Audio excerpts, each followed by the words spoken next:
আসন্ন ত্রয়োদশ জাতীয় সংসদ নির্বাচনে সাবেক ছাত্র উপদেষ্টা আসিফ মাহমুদ সজীব ভুঁইয়া এবং মাহফুজ আলম কোন দল থেকে নির্বাচন করবেন তা নিয়ে এখনও কাটেনি ধোঁয়াশা।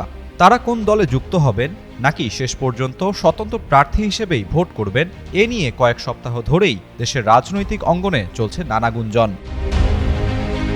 গত কয়েকদিন ধরেই শোনা যাচ্ছিল বিএনপিতে যোগ দিয়ে আসিফ মাহমুদ ঢাকা 10 এবং মাহফুজ আলম লক্ষ্মীপুর 1 আসনে নির্বাচন করতে যাচ্ছেন। তবে আসন দুটিতে এরই মধ্যে প্রার্থী দিয়েছে বিএনপি। একই সাথে গণ অধিকার পরিষদেও তাদের যোগ দেওয়ার কথা উঠেছিল। শেষ পর্যন্ত নিজেদের ঘর হিসেবে পরিচিত জাতীয় নাগরিক পার্টিতেই যোগ দিতে পারেন তারা। তবে বিষয়টি নির্ভর করছে বেশ কয়েকটি যদি কিন্তুর উপর। এনসিপির শীর্ষ নেতাদের সঙ্গে মাহফুজ ও আসিফের কয়েক দফায় আলোচনা হলেও যোগদানের আগে দলে নিজেদের পদমর্যাদা এবং সাংগঠনিক অবস্থান নিয়ে চলছে চূড়ান্ত পর্যায়ের দেন দরবার। দলীয় সূত্রগুলো বলছে মাহফুজ আলমকে এনসিপির জ্যেষ্ঠ যুগ্ম আহ্বায়ক পদে আনার বিষয়টি গুরুত্বের সঙ্গে বিবেচনা করা হচ্ছে। একই সাথে আসিফ মাহমুদ এনসিপিতে যোগ দেওয়ার ক্ষেত্রে সাংগঠনিকভাবে অত্যন্ত গুরুত্বপূর্ণ পদের নিশ্চয়তা চেয়েছেন। তিনি আহ্বায়কের ঠিক পরেই অর্থাৎ সেকেন্ড ইন কমান্ড বা সমমর্যাদার কোনো পদ প্রত্যাশা করছেন।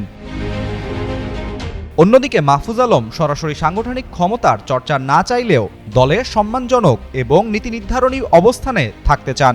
মূলত এই পদবণ্টন এবং সাংগঠনিক ক্ষমতা কাঠামোর বিষয়টি সুরাহা করতেই দলে যোগ দেওয়া নিয়ে তাদের সিদ্ধান্ত গ্রহণে কিছুটা সময় লাগছে বলে জানা গেছে।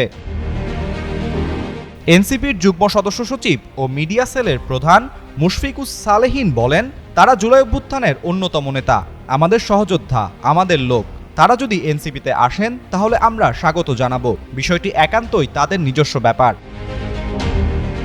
এ বিষয়ে গণ অধিকার পরিষদের সাধারণ সম্পাদক মোহাম্মদ রাশেদ খান জানান, সাবেক উপদেষ্টা আসিফ মাহমুদ একসময় আমাদের সঙ্গে রাজনীতি করেছেন এবং তার সঙ্গে আমাদের সখ্যতা রয়েছে। তিনি পদত্যাগ করার আগের দিনও তার সঙ্গে আমাদের বৈঠক হয়েছে।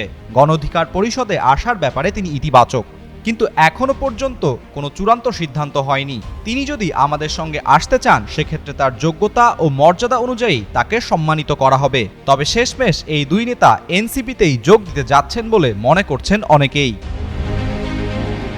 আরাফাত ইসলাম, যুগান্তর নিউজ।